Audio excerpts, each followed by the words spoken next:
যখনই একটা মিথ্যা মামলা আপনার বিরুদ্ধে দায়ের করা হবে এবং এই মিথ্যা মামলা যখন প্রমাণ হবে, তদন্ত কর্মকর্তা তদন্ত শেষে যখন দেখবেন আপনার বিরুদ্ধে যে মামলাটি দায়ের করা হয়েছে, যে অভিযোগটি দায়ের করা হয়েছে সেটি মিথ্যা, তাহলে উনি কি করবেন? আপনার বিরুদ্ধে অবশ্যই ফাইনাল রিপোর্ট দিবেন। এই ফাইনাল রিপোর্টের ভিত্তিতে আপনি অবশ্যই এই মামলা থেকে অব্যাহতি পেয়ে যাবেন।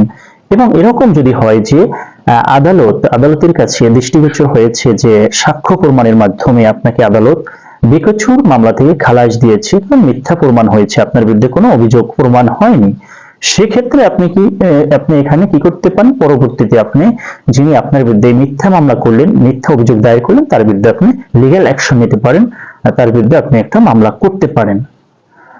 এরকম যদি হয় যে আপনার বিরুদ্ধে যে মামলাটি করা হয়েছে সেটা আপনি প্রমাণ হওয়ার পরে আপনি ম্যাজিস্ট্রেটের নিকট উক্ত ব্যক্তির বিরুদ্ধে একটা অ্যাকশন নিলেন, মামলা করলেন, কিন্তু ম্যাজিস্ট্রেট এখানে